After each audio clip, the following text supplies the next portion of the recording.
el programa de noticias con la mayor y mejor audiencia de la radio en el país. 8 de la mañana saludamos a las personas que a partir de este momento se suman a nuestro programa a través de Telefórmula. Muy buenos días, Manuel, buen día. Ciro, por la mañana, buenos días, gracias por estar con nosotros la mañana de este jueves, es el Día de la Bandera, día 24. Deyanira, buenos días. Buenos días, Ciro. Buenos días, Manuel. Vamos con la información. Estamos a favor del diálogo, que no se utilice la fuerza porque no estamos a favor de ninguna guerra. México siempre se ha pronunciado por la paz y la solución pacífica de las controversias, dijo esta mañana el presidente López Obrador sobre el conflicto de Rusia en Ucrania. Explicó que de ser necesario echarán a andar todas las hidroeléctricas para que no haya apagones y no aumente la luz, que habrá más subsidio a la gasolina para que tampoco aumente más que la inflación y que el peso no se ha devaluado. Rusia atacó traidoramente a nuestro Estado esta mañana, como lo hizo la Alemania nazi en la Segunda Guerra Mundial.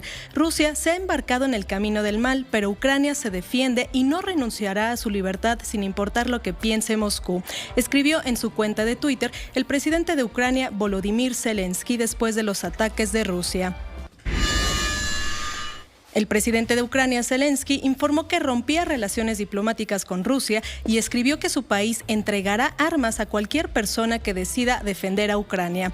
Más de 40 soldados ucranianos han muerto y decenas resultaron heridos en los combates en Ucrania, informó el asesor del presidente de Ucrania. Más de 40 personas, dice el gobierno de Ucrania. Sí, sí. ¿Qué dicen las fuentes internacionales sobre personas muertas ya? Esto mismo reporta el New York Times. ¿40? Más de 40 soldados ucranianos muertos y docenas de heridos resultaron del combate del jueves en la mañana. Esto lo anunció Oleksiy Arestoyevs, asesor del presidente de Ucrania. Dicen que las muertos ¿en dónde? ¿En el este? ¿Muertos en los, o sea, esto es el balance de los enfrentamientos del jueves por la mañana. ¿En dónde los mataron? Esto es lo que reporta el New York Times. No precisa exactamente la zona. Sin embargo, sí dice que las fuerzas ucranianas están en modo de defensa total, y lo cito, para repeler el asalto ruso en múltiples frentes, y dicen que es por tierra, mar y aire. El ejército ucraniano además afirmó haber derribado varios aviones militares rusos y dicen, porque esto también es información, que los civiles se alinearon en las oficinas de reclutamiento para tomar las armas contra Putin. O sea, el heroísmo nacionalista de un lugar en el mundo que sabe de sufrimiento. Varias de las peores matanzas de la Segunda Guerra Mundial se dieron sobre ese territorio, que luego muchísimos años formó parte de la Unión Soviética. Ellos saben, quizá ya no esta generación, pero sí algunos bisabuelos, algunas personas les tocaron las atrocidades de los dos lados. No hay duda. Cuando venían por un lado las tropas nazis y años después cuando venía la contraofensiva del ejército rojo soviético, algo saben de sufrimiento. No hay duda que en esa zona lo conocen. No sé si lo recuerden estas generaciones, pero bueno, el heroísmo, la gente acudiendo a reclutarse para enfrentar varios aviones derribados, resistiremos hasta la muerte, se verá lo que nunca se ha visto. Pues ojalá los ucranios o ucranianos no vean lo que nunca han visto, porque vaya, pues sin el apoyo, hace casi un siglo, vamos ya para el siglo, sí, los años 40 del siglo pasado, vaya que sí vieron sufrimiento. Bueno, Biden todavía no se reporta a qué hora va a dar él personalmente el mensaje a la nación para reportar las acciones que va a tomar Estados Unidos contra Rusia. Sin embargo, ahorita en estos momentos se está reuniendo con los líderes del G7 para en forma conjunta tomar acciones y tomar la decisión. Y a las 9 de la mañana también está puesto un informe de la secretaria de prensa, Jen Psaki, para informar sobre el tema. Aquí lo presentaremos. Gracias. Vamos a pausa. Vamos a pausa, Silvio. Y también la final de la UEFA pues está pensando que se va a mover. Es el 28 de mayo allá en San Petersburgo. ¿La de la UEFA o la de la Champions? La de la Champions, pues. La UEFA lo está informando. Pues creo que no será ahí. No se va a dar. Volvemos. Vamos, pausa.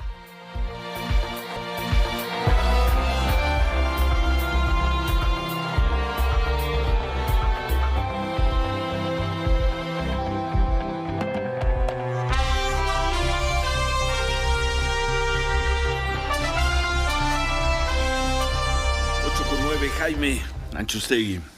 El presidente de Ucrania, el señor Zelensky, tuiteó hace unos minutos y dice: estamos creando una coalición anti-Putin. He hablado con el presidente de Francia, Emmanuel Macron, con la presidenta de la Comisión de la Unión Europea, la señora Ursula von der Leyen, con el presidente de Austria, Karl Nehammer, y con el presidente turco, el señor Erdogan, sobre sanciones concretas y asistencia hacia nuestra militar. Esperamos acción decisiva. Eso es lo que reporta hasta este momento. Bueno, es lo último. Esto es lo último. Y se supone que comenzó ya la reunión del presidente Biden con representantes del G7. O no sé si los jefes seguramente serán Estado, los jefes de Estado del G7. Es decir, el G7 es Estados Unidos, Alemania, Reino Unido, Francia está Japón, Canadá. Japón y Canadá. E Italia. E Italia son los 7. Sí. Exactamente. Con ellos supuestamente está enlazado en estos momentos el presidente Biden. Para decidir las acciones que tomarán y que sabremos con la actualización un poco más tarde. New York Times y el gobierno de Ucrania reportan 40 soldados rusos. 40 soldados ucranianos muertos, perdón. Se habla de bajas, se habla de explosiones en Kiev, la capital de Ucrania, y de avances no determinados todavía por información sólida, de hecho, por imagen sólida. El New York Times no presenta imágenes, sí, pero de información sólida sí dice que unidades navales han desembarcado ya en la ciudad porteña de Odessa y que vehículos militares han cruzado de conflicto. Exacto, y sí, que vehículos militares han cruzado desde Crimea, la zona que se peleó en 2014. Bueno, cuando hay algo más, aquí lo estaremos reportando. Vamos, mientras tanto, a lo nuestro, a menos de que quieras hacer un comentario, Germán Martínez, sobre lo que acaba de informar el presidente, más que informar, acaba de decir el presidente López Obrador de la posición de México en el inicio de este conflicto. Buen día, Germán. Muy buen día, Ciro, por la mañana. La verdad es que la guerra siempre es dolor, es muerte y debe ser repudiada. Y debe reivindicarse, lo reivindicó bien el presidente López Obrador, que debe haber una solución pacífica de las controversias, como lo dice la Constitución, y como ayer en el Senado de la República lo manifestó ante la Junta de Coordinación. Así fuimos informados, el propio canciller Marcelo Ebrard, ayer alrededor de las 7 de la noche. Yo, sin embargo, sí veo los intentos, y quiero decirlo, yo pertenezco a Occidente y no tengo empacho. Yo sí veo los intentos de restablecer un neozarismo ruso, un neozarismo del Kremlin, un apoyado neosovietismo. Apoyado por Donald Trump. Sí. Con toda claridad lo ha dicho a la hora de inaugurar su red social.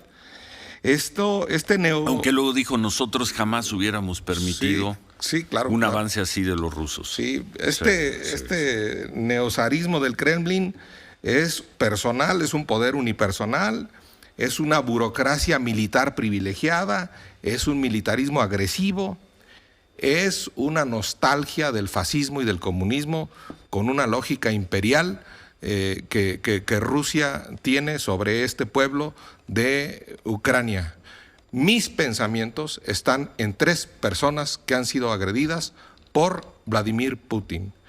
El primero, en la cárcel, el líder opositor Alexis Navalny, abogado opositor. La segunda, periodista muerta, Ana Politkovskaya, el 7 de octubre del 2006. Y el otro, un ajedrecista a quien yo admiro, opositor a Putin, Gary Kasparov.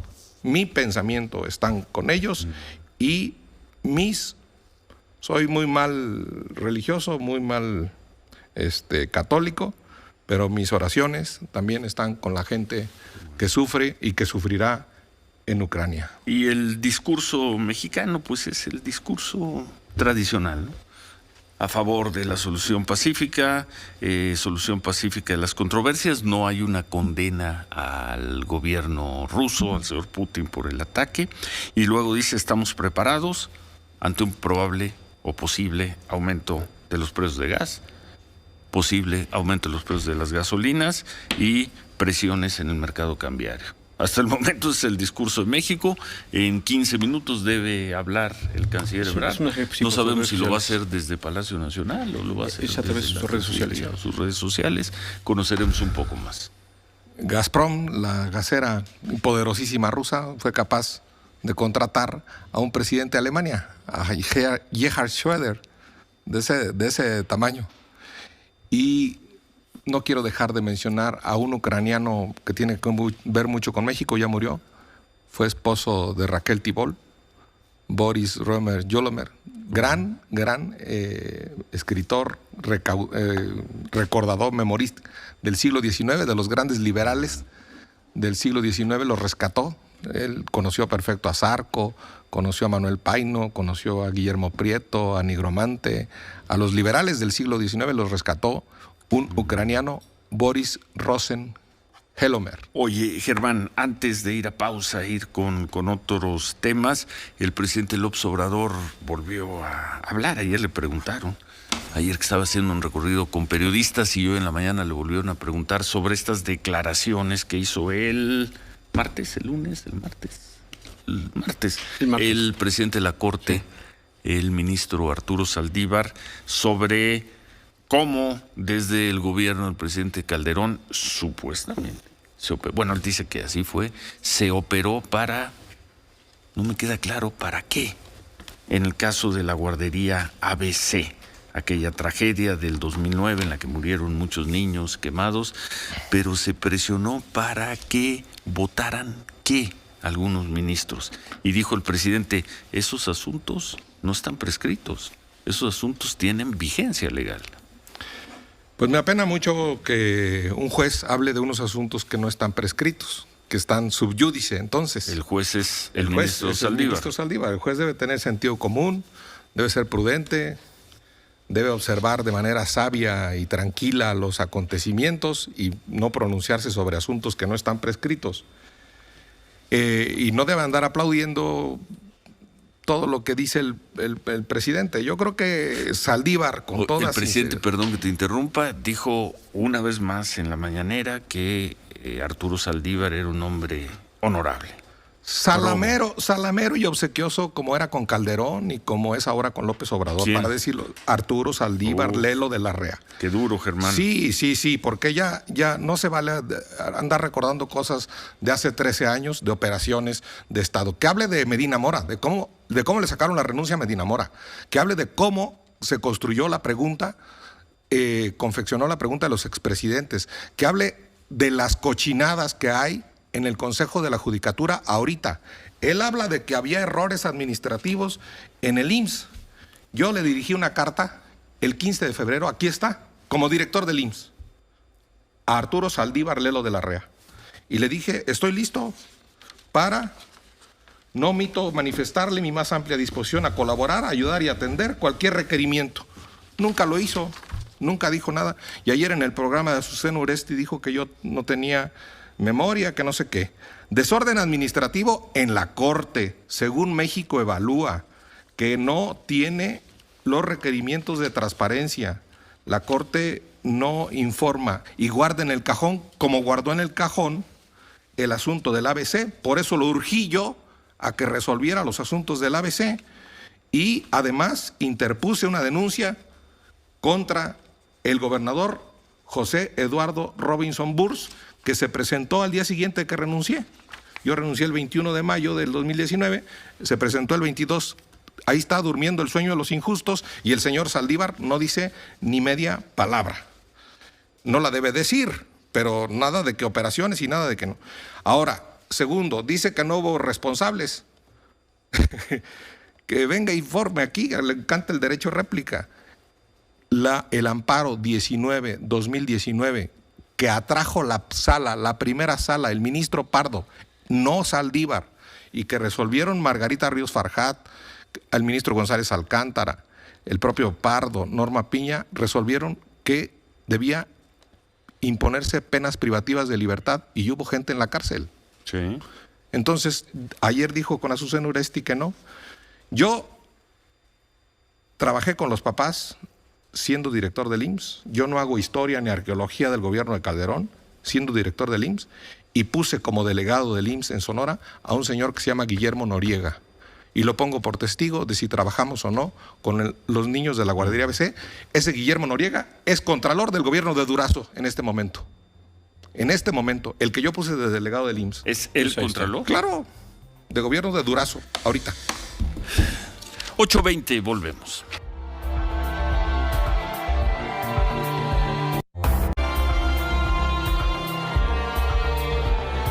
8:24, Sofía. Ciro, el presidente habla del caso de la guardería ABC, de lo que dio a conocer el ministro Arturo Saldívar. Dice el presidente que son lamentables estos hechos, que lo importante es que no se repita, que ya no se proteja a los que tienen influencias, que ya no haya impunidad. Dice también que le cree al ministro de Arturo Saldívar, que es real lo que dijo. Dice lo considera un agente íntegra. Dice también que él ya conocía esa versión y repite un poco lo que había dicho ayer en un recorrido con la prensa. Dice el presidente que lo importante es que no se oculten esas cosas, que no tiene por qué un presidente estar ocultando esas cosas ni protegiendo a nadie. Dice, hechos tan lamentables como los de la guardería ABC o lo de Ayotzinapa, dice el presidente. Ya decía yo que ni modo que el presidente Calderón haya dado la orden de que se quemara la guardería o que el presidente Peña haya dado la orden de desaparecer a los jóvenes de Ayotzinapa. Dice el presidente, pero si ellos no ordenaron esos actos inhumanos, no los propiciaron, no tenían por qué encubrirlos, tenían que transparentar y decir la verdad sobre lo que ocurrió, dice el presidente. ¿Y ya? A ver, porque también, con todo respeto, es muy fácil decir esto en una mañanera. A ver, ¿qué cosas se ocultaron cuando la guardería ABC? Hubo un tema menos trabajado, reporteado, investigado, comentado que la guardería ABC. La guardería ABC fue una tragedia que conmovió a este país como lo tendría que haber conmovido. Hubo reportajes, investigaciones, recorridos por la guardería. Algunos medios hablamos de que al lado había una bodega de la Secretaría de Hacienda, reconstrucciones de cómo fue el incendio. Hablamos decenas de veces con los familiares de las víctimas, no solo en el 2009.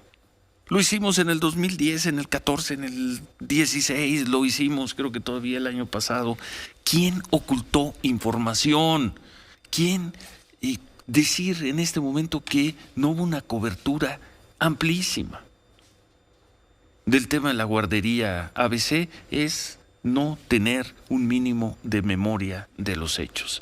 Ahora, ¿cómo votaron los ministros de la Corte en su momento y qué tanto se pudo reportear en su momento el sentido de los votos de los ministros en diferentes momentos? Esa es otra historia vigente al día de hoy. No hablemos del caso Ayotzinapa. Yo preguntaría, ¿hay en la historia del periodismo mexicano contemporáneo, cuando menos de este siglo, 21, 22 años de este siglo, un tema más trabajado por los medios de comunicación que Ayotzinapa? De bote pronto, yo pensaría que no. Y dice el presidente, ni modo que el presidente López Obrador, que el presidente Calderón haya mandado quemar a los niños del ABC o el presidente Peña Nieto haya mandado matar a los jóvenes de Ayotzinapa. Presidente López Obrador, ¿y quiénes crearon el lema de fue el Estado en el caso de Ayotzinapa? ¿Quiénes? Si no, los suyos,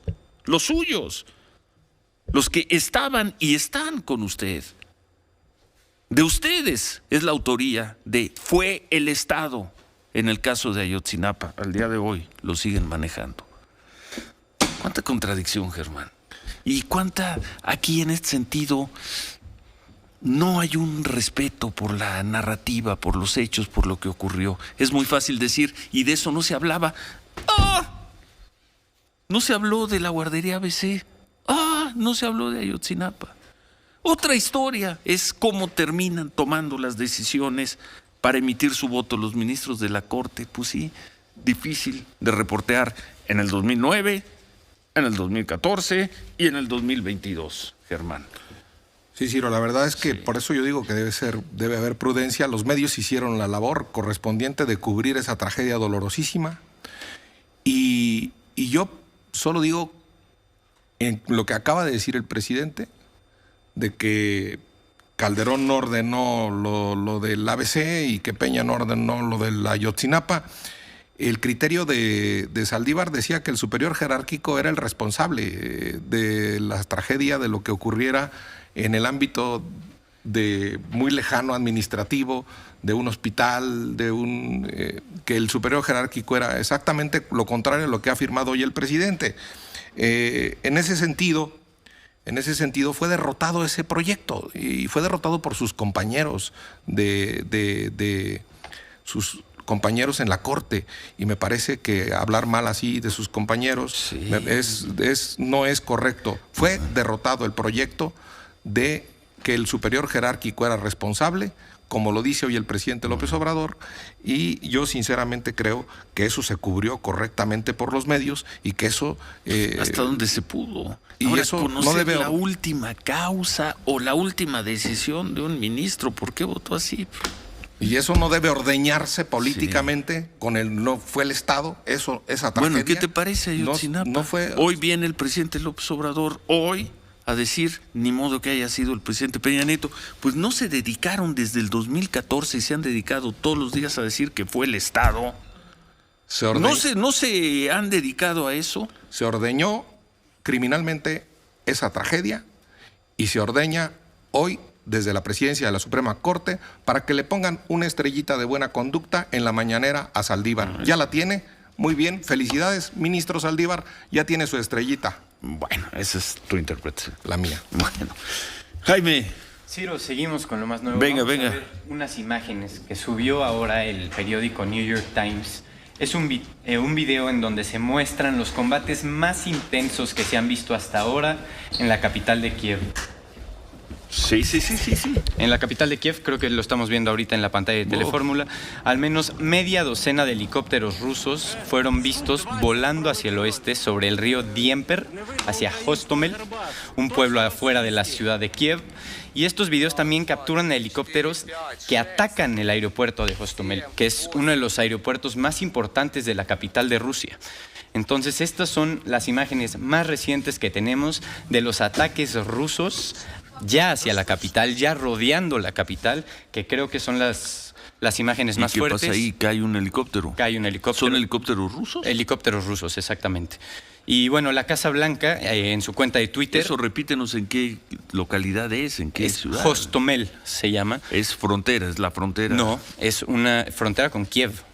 ¿Con Kiev? Sí. Esto es afuera de la capital de Ucrania, Kiev. Y son las imágenes de combate más intensos que se han visto afuera de la capital de Ucrania. Es New York Times. Del New York Times. Información del New York Times y el video verificado por el mismo New York Times.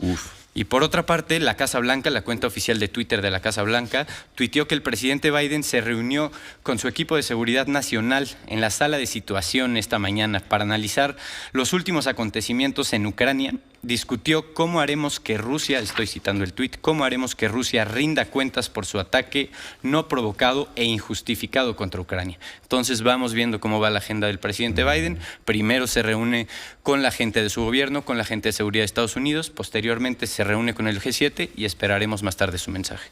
Gracias. Seguimos en el tema. Vamos a hacer una pausa y regresamos con las palabras, iba a decir el conflicto diferendo, lo dejo en las palabras que expresó el gobierno de Estados Unidos sobre el asesinato de periodistas mexicanos y la respuesta, o las respuestas que dio el gobierno mexicano a esas palabras. Dicen, fue un tuit del secretario de Estado, del señor Blinken. Durísimo el tuit. Germán. La verdad, sí, muy, muy duro, y yo creo que en este momento, con una intervención militar en Rusia, nosotros debemos tener cuidado de que nuestras palabras no repercuten en una mañanera en Palacio Nación. Perdón que te interrumpa, ahora regresamos al tema importante. México-Estados Unidos. Está hablando el canciller Marcelo Ebrard. Y participará el día de hoy en el Consejo de Seguridad de las Naciones Unidas.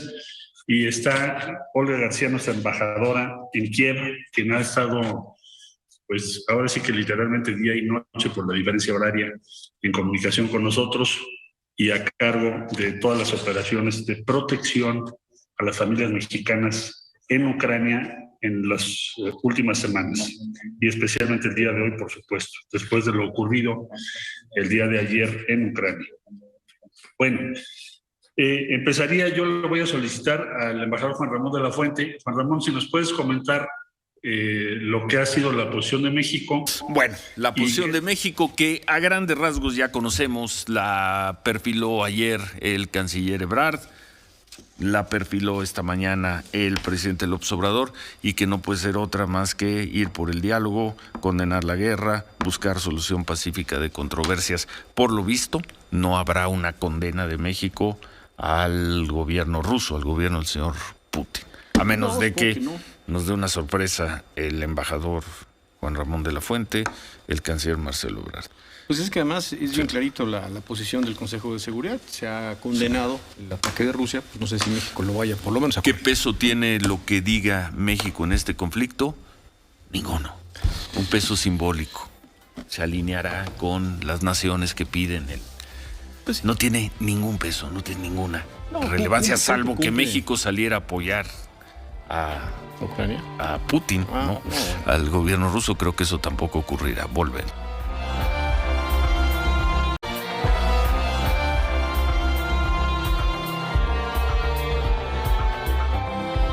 Bueno, muchas gracias por sus comentarios. Seguimos atentos a la información sobre la crisis en Ucrania, sobre la guerra, pues porque comenzó hoy, fue una guerra, no sabemos qué alcances va a tener, pero hay avance de tropas, de aviones, de tanques, desembarcos. Había reporte de un desembarque marino, hay muertos, hay fuego. Hay palabras de guerra de un lado y del otro. Entonces hay una situación de guerra. ¿Cuánto va a durar? ¿Qué alcances va a tener? Nosotros no lo sabemos. No nos dedicamos a la prospectiva. Nos dedicamos a tratar de registrar bien los hechos. Ya me están criticando. Dicen, ¿cómo puedes decir que lo que exprese México sobre este conflicto es anecdótico? Para el panorama mundial y global es absolutamente anecdótico. No creo que al señor Putin le estén pasando un reporte o esté esperando a ver qué diga el canciller Ebrard. Bien para los mexicanos saber si la posición ante este conflicto fue una posición digna, correcta, lógica, diplomática, y en ese sentido México rara vez se equivoca, Germán. No lo hizo ni siquiera en la guerra de Irak en el 2003, cuando coincidió el inicio de la guerra con que México presidía el Consejo de Seguridad.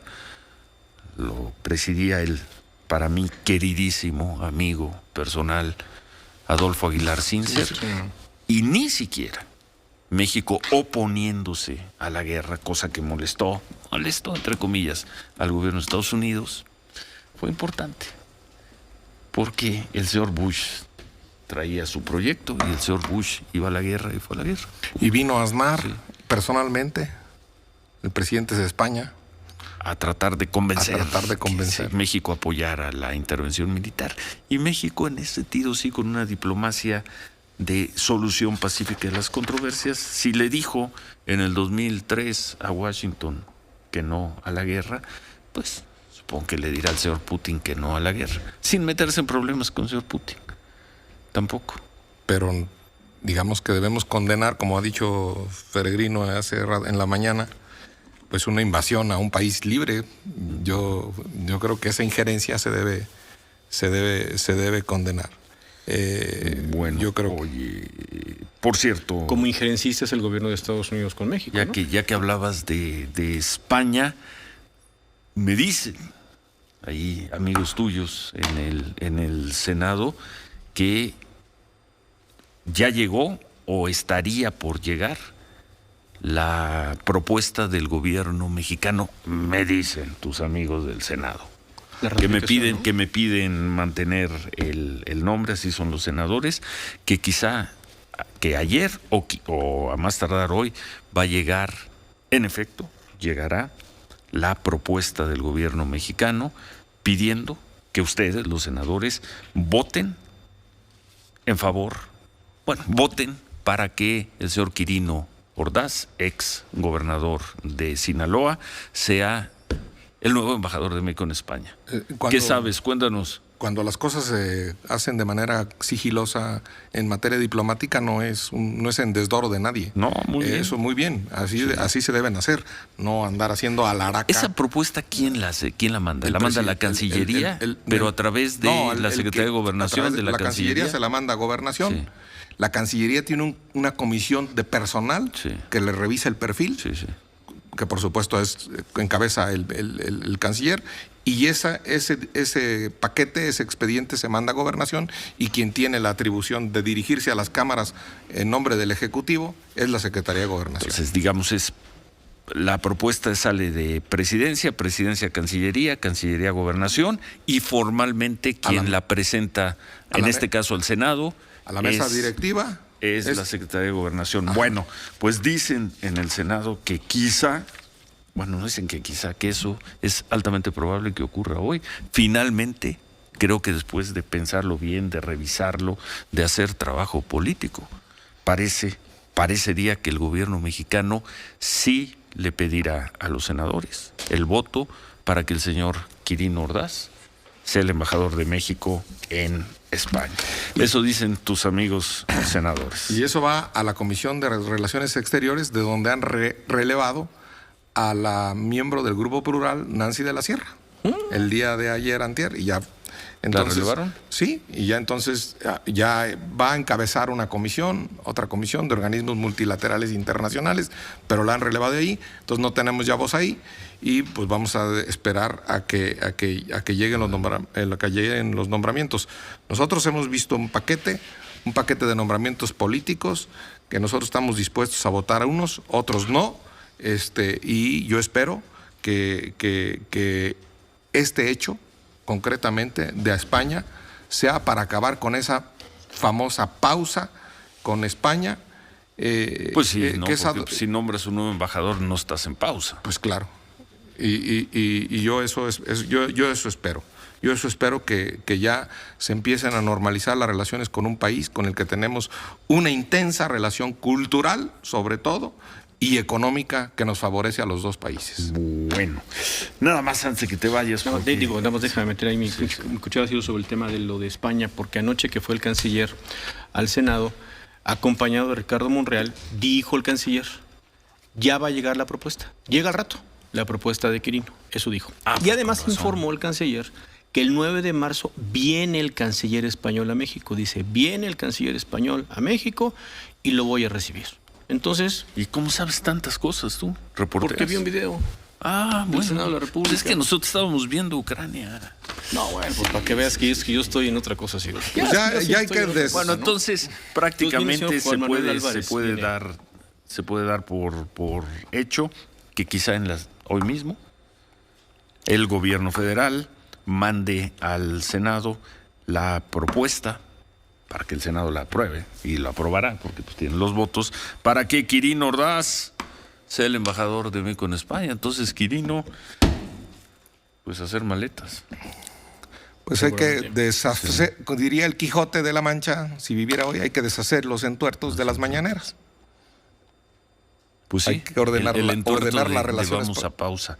Oye, la crisis, entre comillas, le pongo las comillas para que no empiecen a decir que exageramos, la crisis, entre comillas, de la relación México-Estados Unidos por los periodistas asesinados. Una crisis que al parecer tuvo una vida de 36 horas, pero que queda registrada. Ciro, decir que eso es injerencista. Lo dijo ayer el presidente. Exactamente. Yo espero que no sea empezar a reverdecer, a fertilizar, a abonar un antinorteamericanismo en México. Yo he abogado en este programa porque nunca el presidente haga eso, y yo lo he felicitado cuando se relacionaba con Trump de una manera correcta, cuando se aprobó el Tratado de Libre Comercio, o como se llama hoy el TEMEC. Ahora, segundo, decir que hay crimen de Estado, nadie dijo que había un crimen de Estado, ni en Estados Unidos, ni aquí, ni nadie acusa de un crimen de Estado al presidente López Obrador, al gobierno de México, por las muertes de esos periodistas. Pero yo espero que no haya una impunidad de Estado, porque aquí tengo nada más ni nada menos que a la jornada del 27 de enero del 2022 donde se reportan impunidad de 90% de atentados a periodistas y activistas. La Jornada. Y Encinas explicó Encinas, el subsecretario de Derechos Humanos, que de los 52 periodistas que han sido ejecutados a lo largo del presente sexenio, solamente en 5 casos se han dictado sentencia, por lo que hay, comillas de La Jornada, más del 90% de impunidad. Pues tiene razón Blinken. Y segundo, aquí está la resolución de la Corte Interamericana de Derechos Humanos en el caso Digno Ochoa y familiares. Periodista Digno Ochoa, en donde... Activista, ¿no? Sí, activista, más que activista, sí, claro, de derechos humanos, más que eso, y donde se pide elaborar protocolos específicos para investigación de ataques y defensoras a derechos humanos y a periodistas, y elaborar e impulsar unas iniciativas constitucionales para que haya una investigación técnica correcta. Entonces, yo creo que en este caso, sí se habla con hechos, sí hay impunidad en el crimen a periodistas, que no es crimen de Estado. Yo creo que no estaba mal informado Blinken, y yo espero que no se esté abonando a un antinorteamericanismo que no nos va a llevar a ningún lado, que debe haber una buena relación con los Estados Unidos. El presidente de México, el presidente López Obrador, dijo ayer en la mañanera que el secretario de Estado de Estados Unidos, es decir, el gobierno de Estados Unidos, en el tema de los periodistas, estaba o mal informado o actuaba de mala fe, que no era cierto lo que había expresado y que estaban actuando, que lo que estaban haciendo era tener una injerencia en asuntos mexicanos. Palabras que nunca usó con Donald Trump, a quien trataba con algodones. Y Donald Trump sí fue injerencista en muchas cosas hacia México. Bueno, palabras que no había usado tampoco en el año que lleva en la presidencia, año y un mes, el señor Biden. Tampoco las había usado. No había usado el término injerencia, y ayer, entre las muchas cosas que dice el presidente en la mañanera, dijo, eso es injerencia. Yo creo que no es injerencia hablar de lo que ocurre en otros países. Nosotros podemos opinar de lo que ocurre en Estados Unidos. La Casa Blanca la dejó pasar. Yo creo que la Casa Blanca trae otras preocupaciones. Y ayer en la tarde traía preocupaciones un poco más graves que el tema de las declaraciones del presidente de México. Supongo que tomaron nota, la dejaron pasar. La señora, ¿cómo se llama? La portavoz. La señora James Psaki. Le hicieron una pregunta, contestó con una generalidad, sin tratar de escalar las diferencias, y por lo pronto parece que ahí queda este asunto por lo pronto. Ya ha habido un anuncio de un antinorteamericanismo, de retórica antinorteamericana, cuando se pide que se detenga la cooperación internacional de Estados Unidos a México a través de USAID, por ejemplo.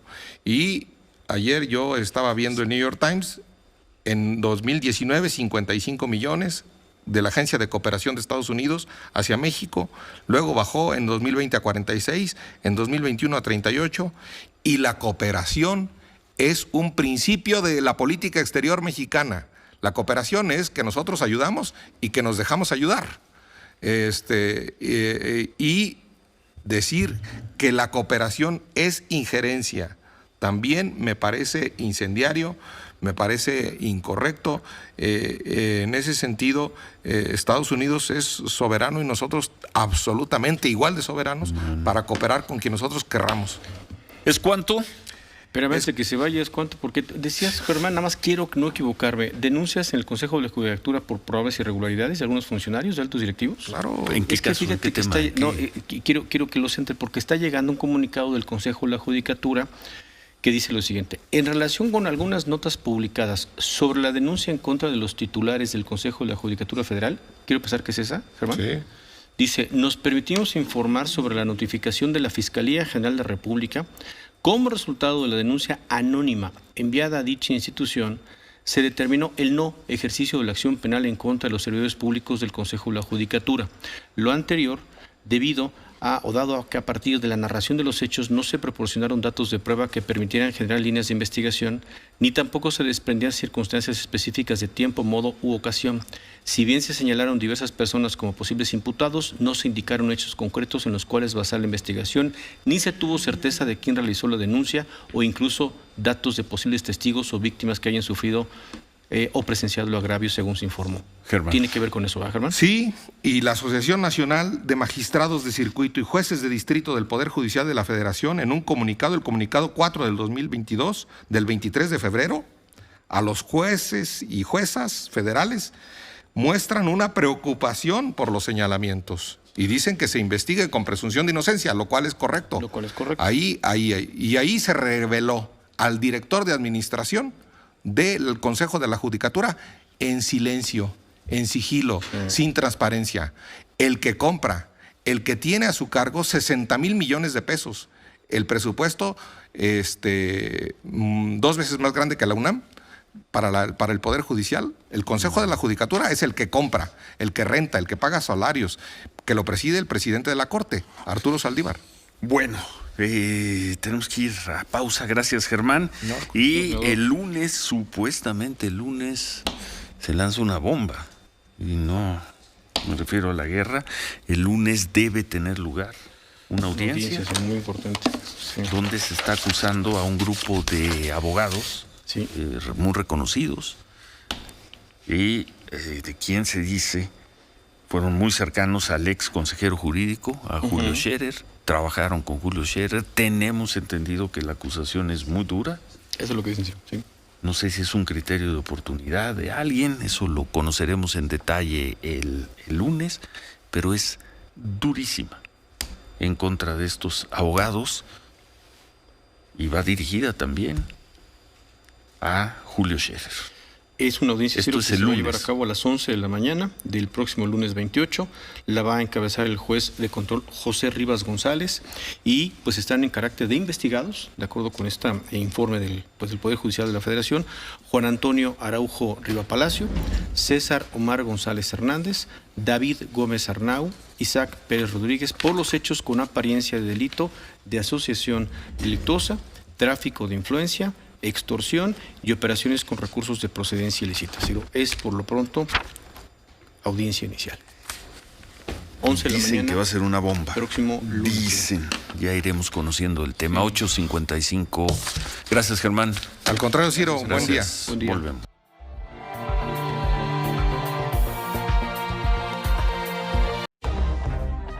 Continuamos con Ciro Gómez Leiva por la mañana.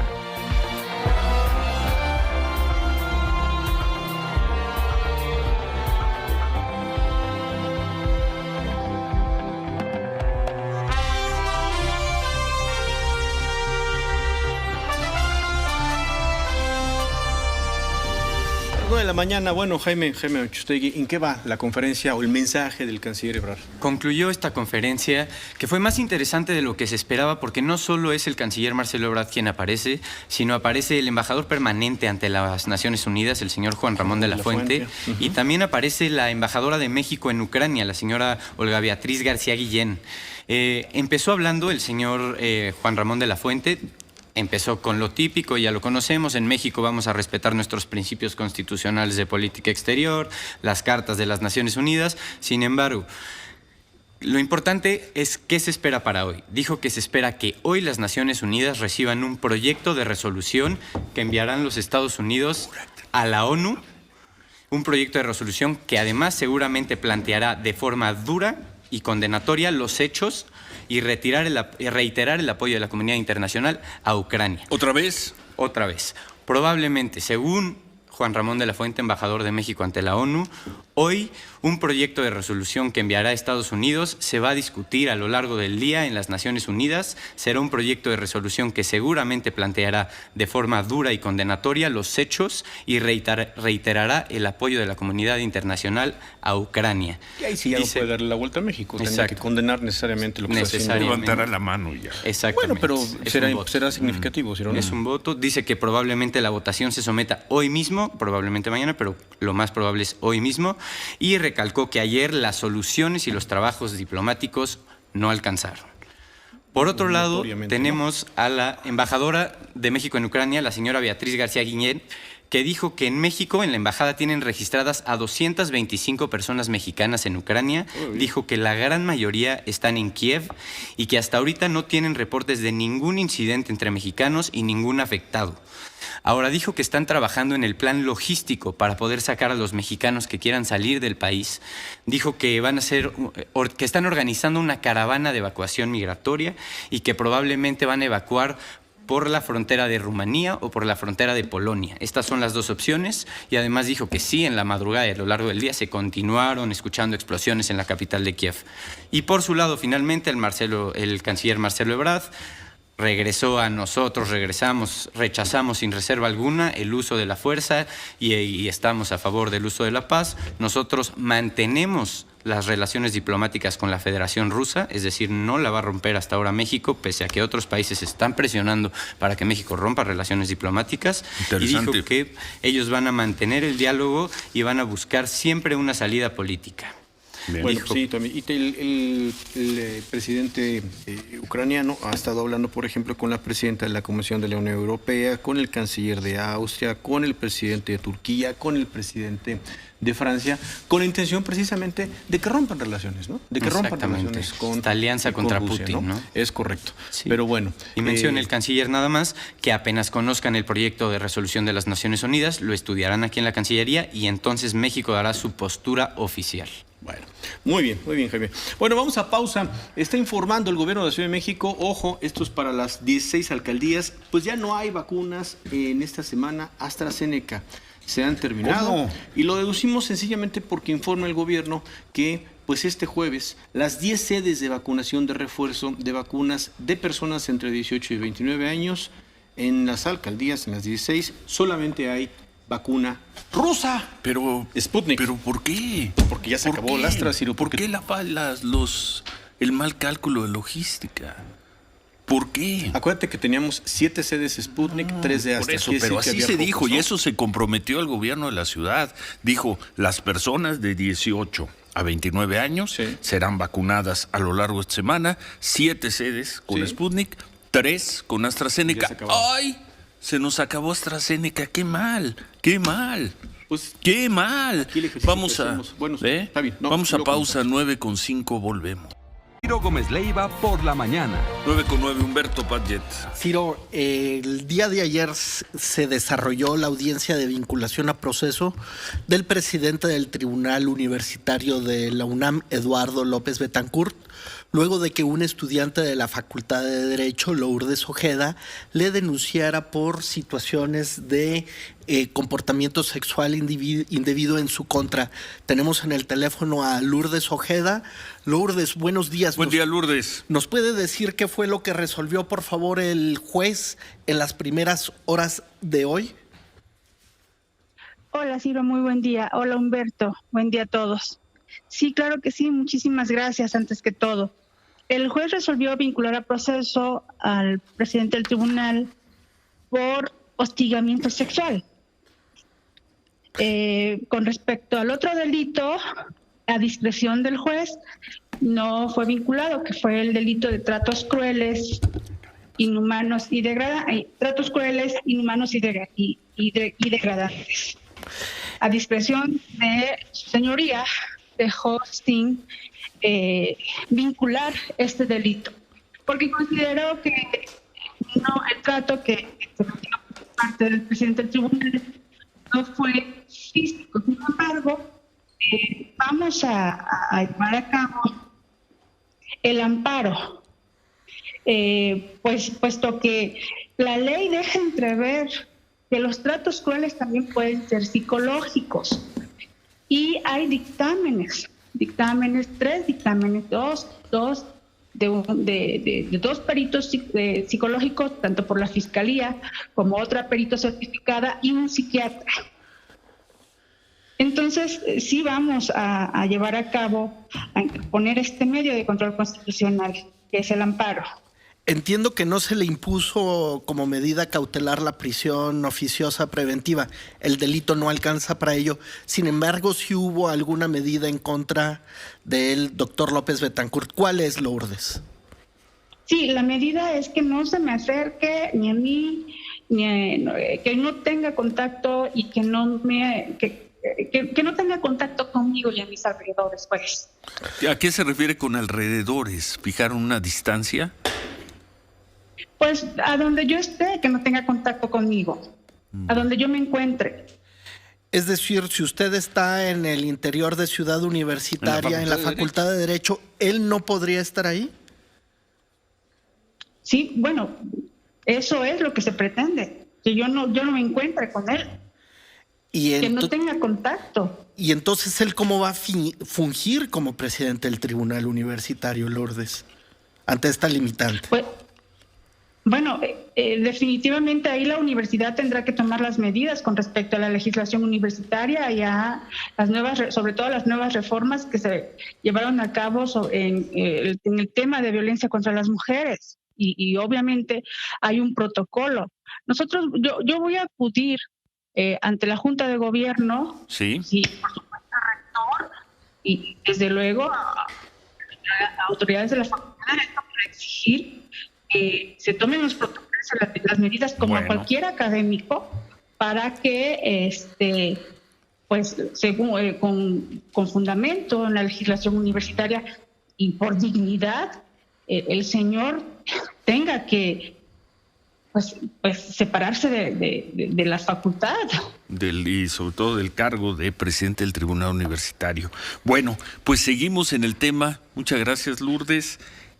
Su acusación no quedó en un archivo, no quedó en el vacío, ha sido vinculado a proceso y se le han dictado medidas cautelares, ni más ni menos que al presidente del Tribunal Universitario. Lourdes. Así es, bueno. el poder máximo, el poder judicial máximo de la universidad. Muy bien.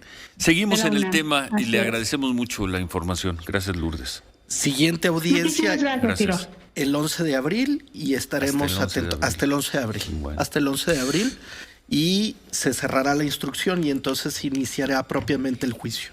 Gracias, Humberto. Cambio radical de tema. Bueno, antes de cambiar de tema, informan que a las 11:30, tiempo de México, 11:30, será el mensaje del... 11:30, tiempo de México, será el mensaje del presidente Biden sobre la crisis rusa-Ucrania. 11:30, tiempo de México. Ahora sí, Sofía, cambio de tema radical, porque en mayo del año pasado, Ciro, el Papa Francisco lanzó un proyecto pedagógico llamado la Escuela Papal Fratelli Tutti. Este proyecto está encabezado por la Fundación Pontificia Escolas Ocurrente, por la Fundación Liderar con Sentido Común y pues la idea de esto es formar embajadores universales. Son 50 jóvenes de 34 países de los 5 continentes, 27 mujeres, 23 hombres, entre 18 y 30 años y la idea es formar actores políticos, actores líderes que sean embajadores mundiales con capacidad de entender el mundo, atender problemas locales con una proyección global y pues parte de este proyecto tiene que ver con México, tiene que ver con jóvenes de México y justamente el presidente de esta fundación Liderar con Sentido Común, cabeza de este proyecto, es pues un viejo conocido de este programa. Muy Antonio respetado y muy querido y qué gusto tenerte hoy aquí para hablar de Fratelli Tutti, todos hermanos. Mi querido Ciro, muchas gracias. Y de otros temas. De lo que tú quieras. Del tiempo. Qué gusto, Antonio. Como siempre, gracias. Bueno, antes que nada, bienvenido, gusto en verte. Hacía tiempo que no nos veíamos desde la pandemia, desde antes de la pandemia. Es cierto. Y platícanos, ¿qué es Fratelli Tutti?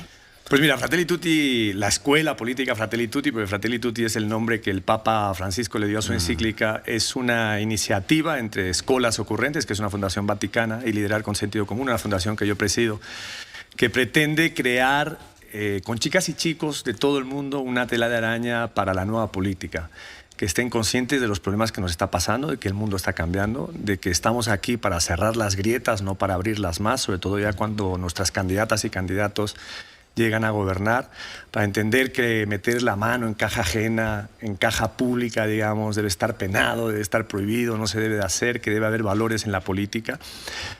Y el Papa Francisco, cuando le presentamos el proyecto, decidió abrazar con el nombre de su encíclica, en donde por primera vez un papa muy atrevido, me parece a mí, habla de política en su capítulo 1 y en su capítulo 5 de manera muy cruel, especialmente en el 1, ¿no?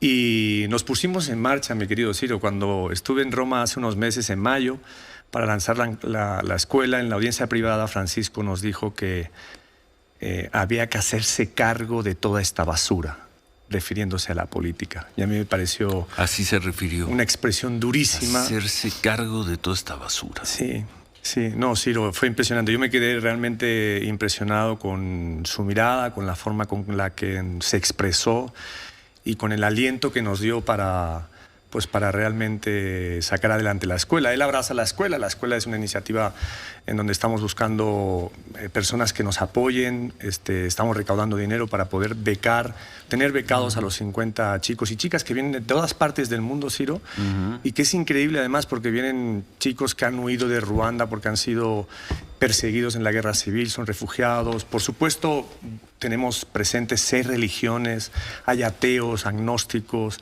nada que ver estrictamente con la religión, y esto es algo que también hablamos con Francisco, de abrirnos al mundo y de abrirnos a la necesidad de hermanarnos. Lo de Ucrania que está pasando en este momento es una desgracia. ¿Quiénes son ¿no? aptos? ¿Quiénes que deseen formar parte de este proyecto? 50, estás hablando de 50 sí, tenemos becarios. 50 becados de todo el mundo, sí. Entre 18 y 30 años, Ciro, en esta primera promoción. Aptos para participar? Y ahora que regresemos de un corte y platiquemos con amplitud sobre esto, ¿cómo imaginas dentro de 10, 12, 15 años a un egresado de ese proyecto en el campo político, esa basura?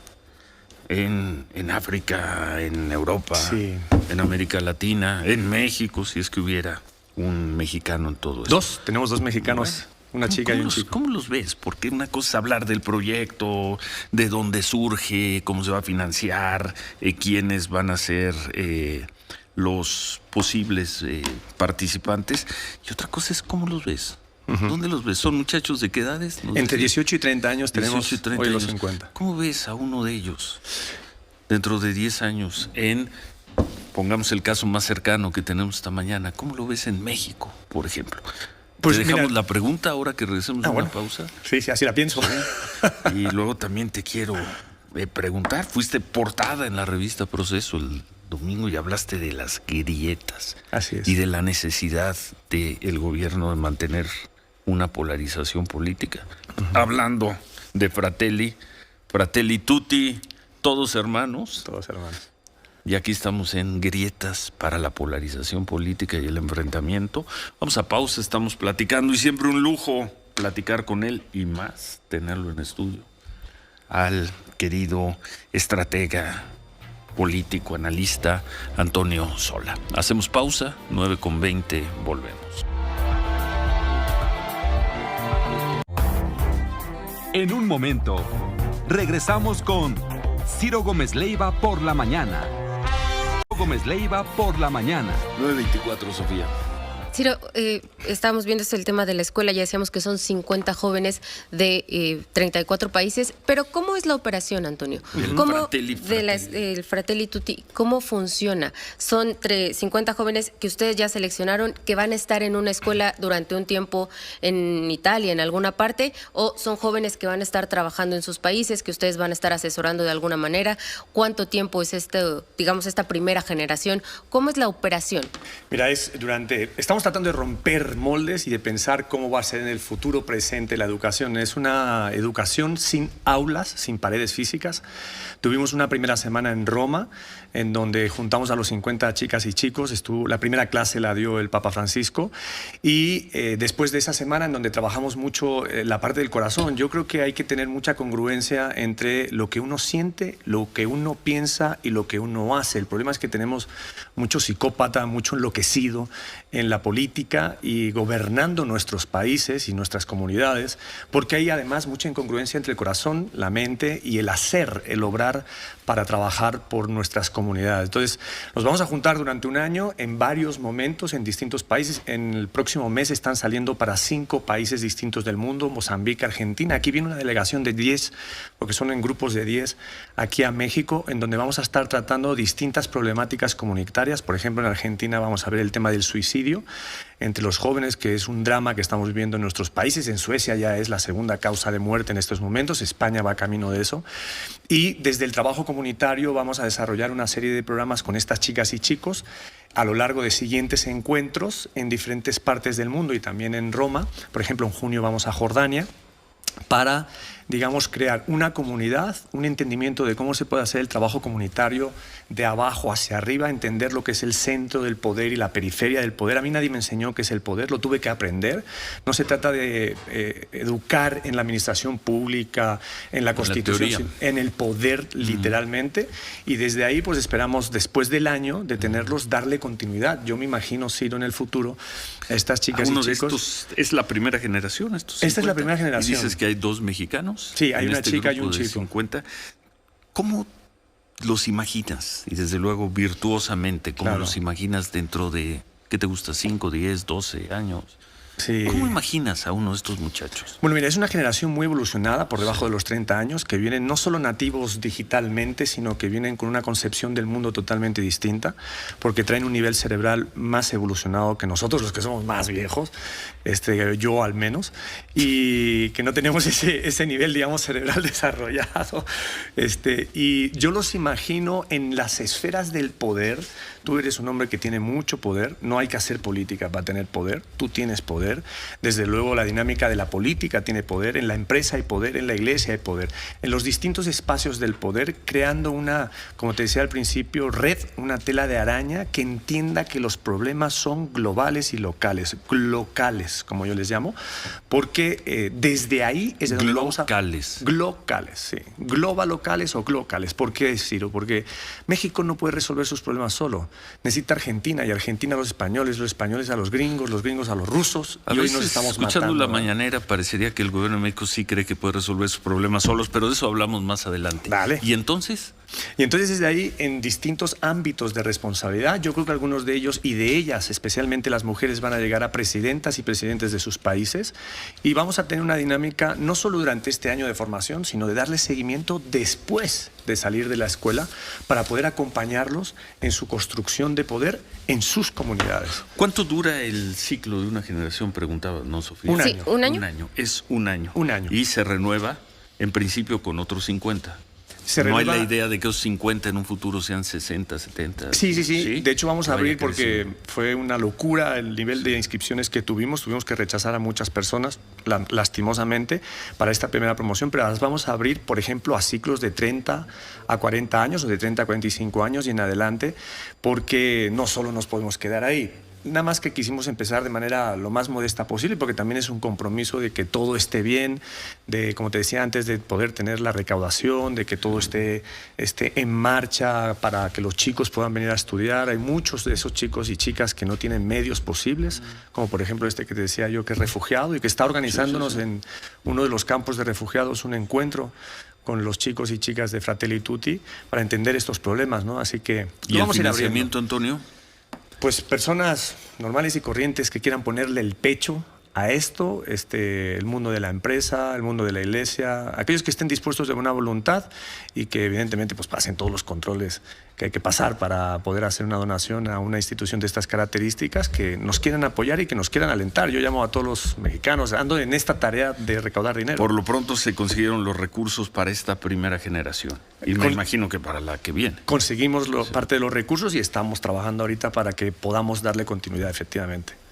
Y me imagino, o sea, entre 18 y 30 años, pues son jóvenes que están o estudiando o trabajando, siguen a la par, o sea, van a la universidad a la par que están en la escuela Fratelli Tutti, están haciendo sus trabajos como profesionistas al mismo tiempo? Claro, tienen sus responsabilidades. Por ejemplo, Mafer, que es la chica mexicana de 29 años que está con nosotros, ella tiene su trabajo y va efectivamente a cumplir con sus obligaciones laborales, y en los tiempos que le tiene que dedicar a Fratelli Tutti, pues se los dedica y sigue adelante, y luego pide permiso de sus vacaciones para ir. ¿Y cómo es la evaluación? Ya dijiste que no hay aulas, pero ¿cómo es una evaluación para que alcances el grado de egresado de la escuela política Fratelli Tutti? Tenemos métodos de evaluación muy transparentes y muy transgresores también a lo largo de los 12 meses que las chicas y chicos nos acompañan, con un cuerpo técnico, docente, multidisciplinar de muchos países del mundo, que se encargan de ir evaluando no solo las aptitudes intelectuales,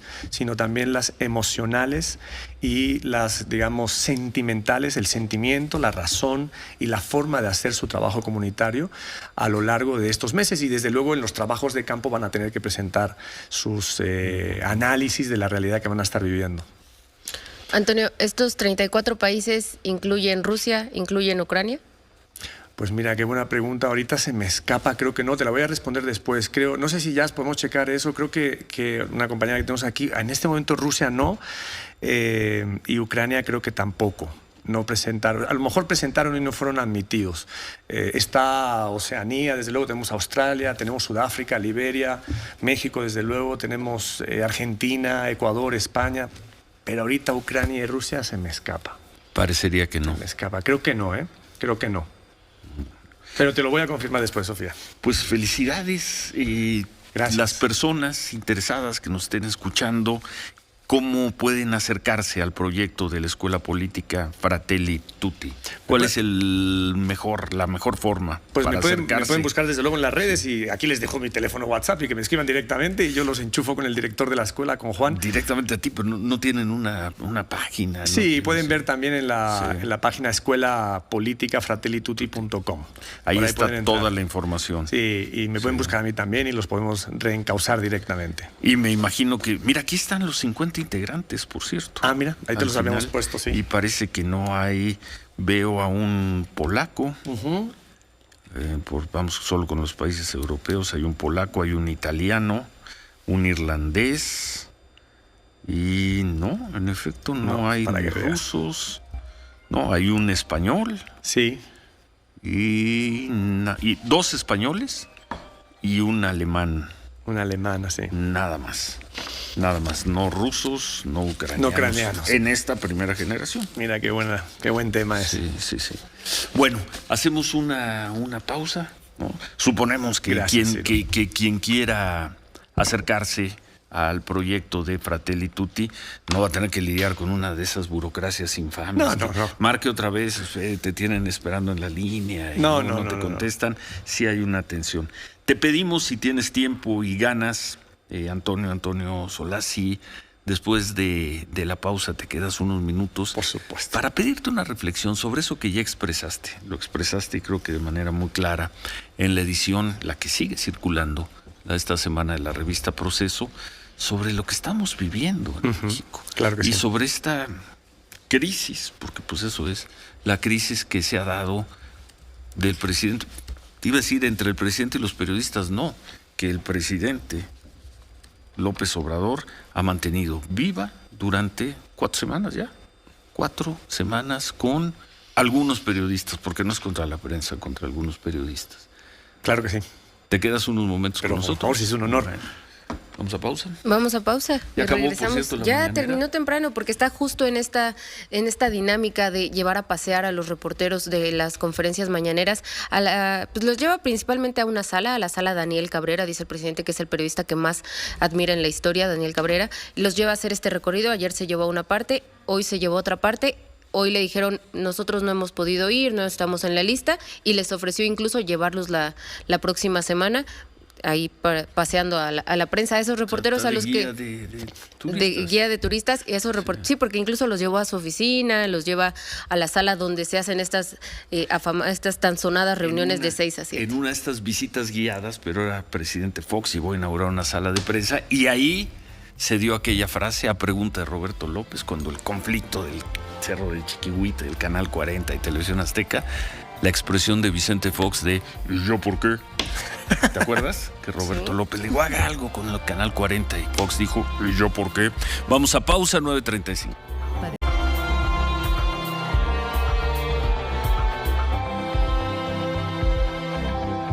9:39, Jaime Anchustegui. ¿Qué más tenemos de la crisis?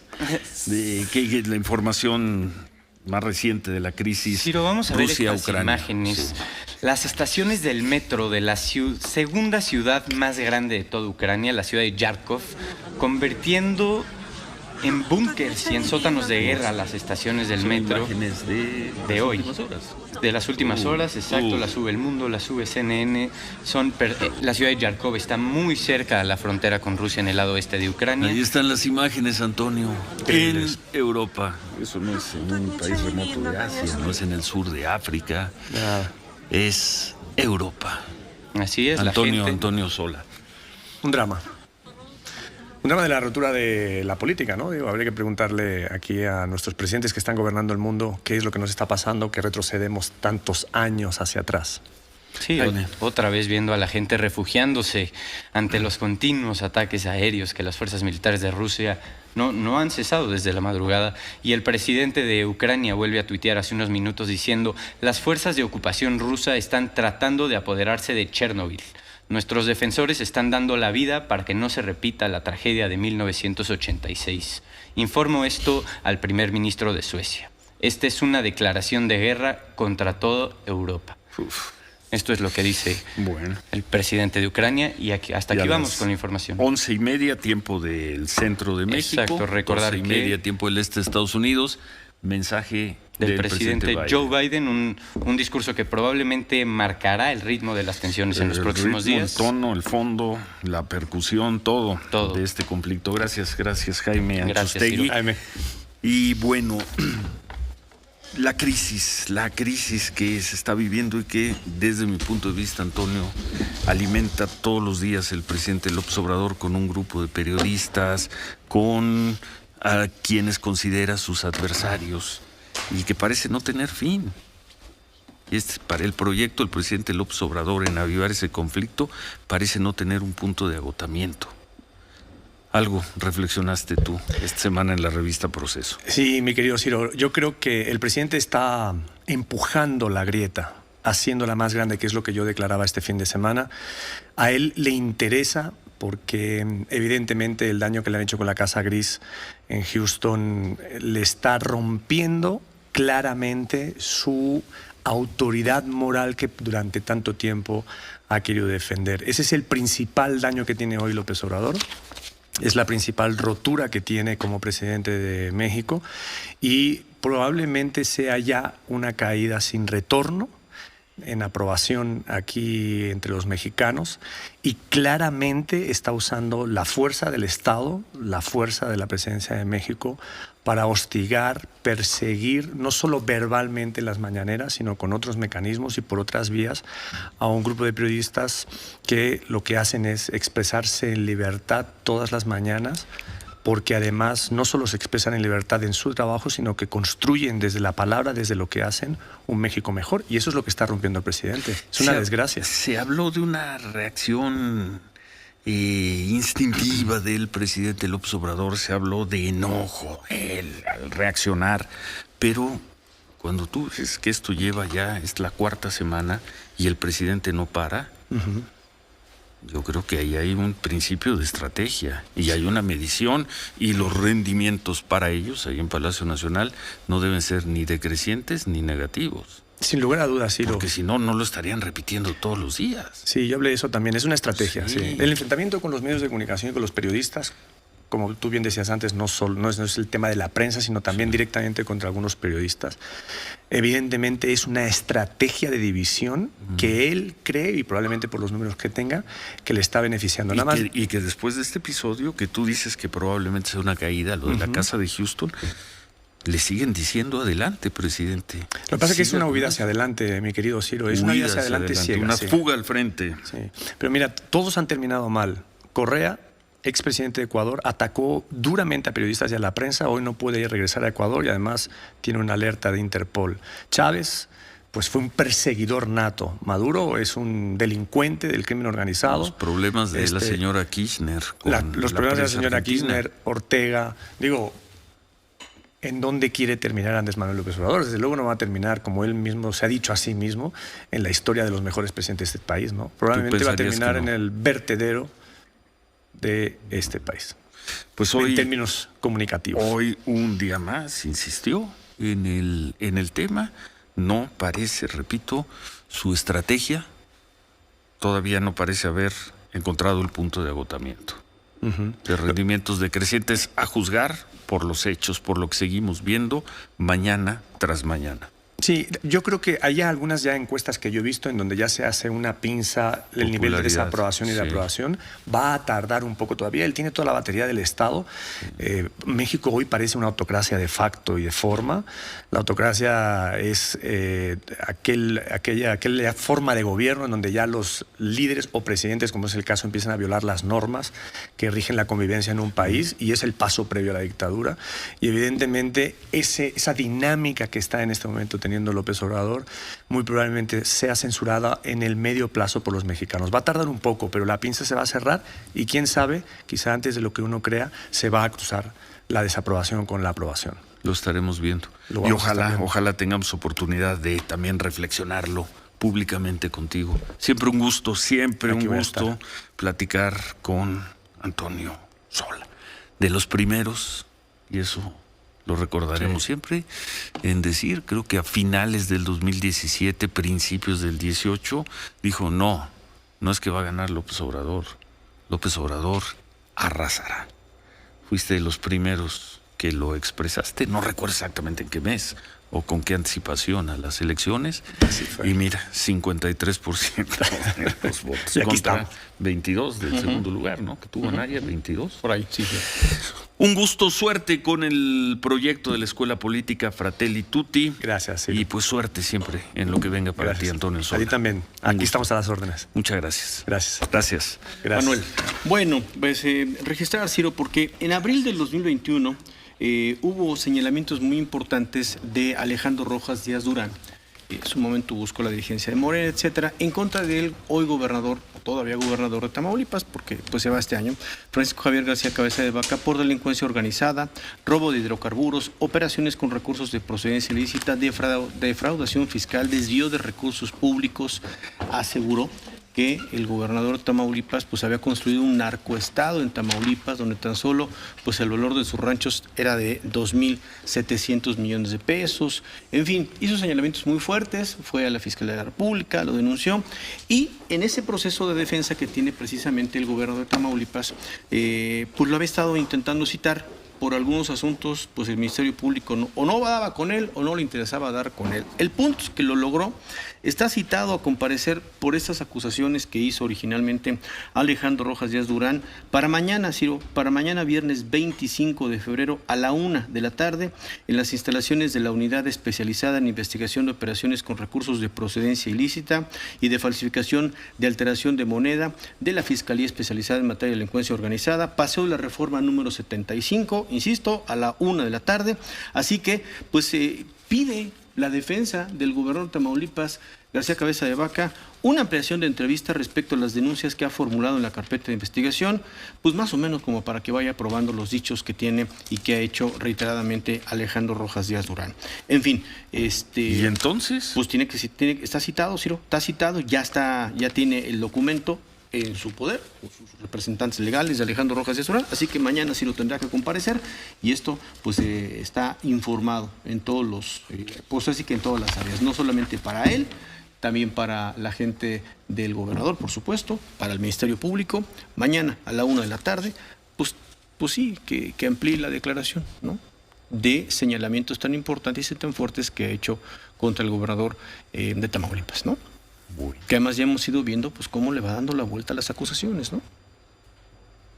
Fundamentalmente con lo que nos dijeron sus abogados al inicio de las acusaciones y el propio gobernador, pues que lo que dijo es cierto, ¿no? Que las operaciones ni son de lavado de dinero, ni se genera delincuencia organizada. Uno de los 3 coacusados, pues ya finalmente quedó exonerado del tema. En fin, pues se ha dado un giro legal interesante. Vamos a ver cómo se defiende de esta Alejandro Rojas Díaz Durán al presentar, pues suponemos, las pruebas que tiene por todas estas acusaciones, ¿no? Bueno. El gobierno de la Ciudad de México, Ciro, nos hace nada más un énfasis sobre lo que decíamos hace un rato. Han anunciado que fundamentalmente lo que pasó es que se acabaron las vacunas AstraZeneca en las 3 de las 10 sedes donde se está vacunando esta semana a personas de 18 a 29 años. En fin, sabemos que no son infinitas las vacunas. La gente en esta ocasión de estas 3 sedes que había AstraZeneca, pues fue por ellas, se las agotó, terminó. La disposición no es más que haya Sputnik. Por lo pronto, argumentan que no es una falta de organización, simplemente por la demanda, Ciro, ¿no? Las personas de 18 a 29 años decidieron ir en esas sedes, agotar Astra, tan. Ahora, hay vacunas Sputnik, pues sí, ya es lo pero que va a haber, perdón, ¿no? sí, muy bien, pero perdón, ¿no? Otra vez es el gobierno, en este caso el gobierno de la ciudad. Y el gobierno le hizo una oferta a los ciudadanos, sí, a los jóvenes, aquí sí que a los jóvenes, y les dijo, van a tener Sputnik o AstraZeneca, ustedes decidan, y aplaudimos esa decisión. Sí. Ya no será en 5 sedes una vacuna y en 5 la otra, esta vez son 7 y 3. Cumplan. Y el gobierno de la ciudad no pudo cumplir, cumplió con la mitad de los jóvenes. Ayer todavía pusieron AstraZeneca. Sí, hasta ahí. Y habrá otros, y entre esos otros habrá cuando menos uno, yo quiero pensar que son mucho más, Astra, ¿no? que necesitaba tener Astra. ¿Por qué? Porque la vacuna Sputnik, por lo que sea, no es reconocida para entrar a muchos países. Y el gobierno de la Ciudad de México se comprometió con los jóvenes a vacunarlos con Sputnik o con AstraZeneca. A la mitad de la jornada de vacunación les dice, ¡ay! Se nos acabó la AstraZeneca. ¿Cómo que se nos acabó la AstraZeneca? Pues se acabó. ¿Por qué hacen un compromiso que bajo ciertas premisas no iban a poder cumplir? Lástima, ¿eh? Iban en este tema, en esta última fase de la tercera dosis, era palomita, palomita, aplauso, aplauso para el gobierno de la Ciudad de México. ¡Ay! Pero no le salieron las cuentas.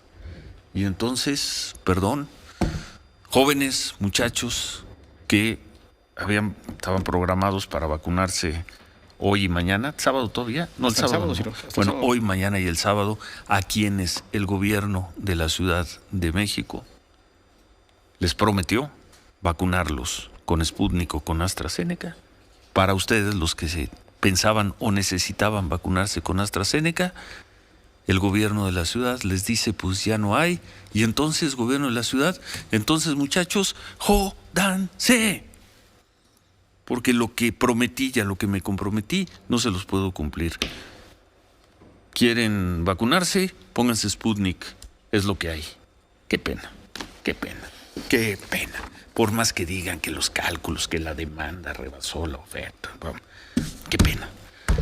Sí, van a cerrar sedes sí. de Astra. No, pues todas las sedes, en las 10 sedes va a haber Sputnik, simplemente va a haber 10 sedes, solamente va a haber Sputnik. Y nos dirán que la mayor parte de la gente de todas formas se fue a vacunar con Sputnik, sí, y aquellos que necesitaban vacunarse con Astra y quizá tengan que ir a ponerse el Sputnik. Que no tengan otra alternativa, ¿no? Bueno, qué pena porque iban extraordinariamente bien en este tema. La agencia AP, regresamos al tema de Ucrania, dice el presidente ucraniano, dice que las fuerzas rusas intentan apoderarse de la planta nuclear de Chernóbil. Bueno, pues eso es lo que está reportando. Sí, lo decía Jaime hace unos momentos. Eso es de las cosas urgentes. Y podemos volver a ver las dos imágenes metro, ¿no? que hemos presentado, estas que veíamos de las estaciones de metro y las de las acciones militares que ya validó el New York Times. ¿Esto dónde es, Jaime? Repítenos. Esto es en la segunda ciudad más grande de Ucrania, una ciudad que está pegada a la frontera conflictiva que se llama Yarkov. Y es en donde se encuentra la gente ahorita pues resguardada, no hay de otra. Y el secretario de Relaciones Exteriores se acaba de tuitear hace unos segundos ¿De Ucrania. Dice, no seré diplomático en esto. Todos los que ahora duden de si se debe prohibir a Rusia SWIFT deben comprender que la sangre de hombres, mujeres y niños ucranianos inocentes también estará en sus manos.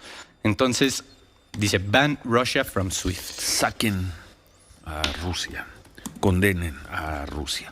¿Y esta imagen de dónde era? Recuérdanos. Esta imagen es de las afueras de Kiev, de la capital. No especifican exactamente en qué zona, pero dicen es en uno de los poblados adyacentes a ya la se capital. está peleando ahí. Ya se está peleando. No es solo la zona de conflicto, no, la definitivamente frontera este de Ucrania. Se está peleando, pues si se pelea ahí, se estará peleando en todo el territorio. Sí, se mencionaban incursiones desde el norte del país, desde el sur del país, desde el territorio de Bielorrusia, que es donde ahorita parece ser que se están viviendo los enfrentamientos más intensos en la zona de Chernobyl. Y pues veremos cómo evoluciona el conflicto, veremos cómo evoluciona la reacción de la comunidad internacional y quedamos atentos al mensaje del presidente Biden. Bueno, gracias. 11:30 tiempo de México. 11:30 tiempo de México. Tiempo del centro de México. Correcto. ¿Algo más, Manuel? Dijimos Antes lo de del irnos? el equipo del Schalke 04, lo dijimos, ya no lo dijimos. Sí. Bueno, pues ahí está, parte de las reacciones, ¿no? Pues sí.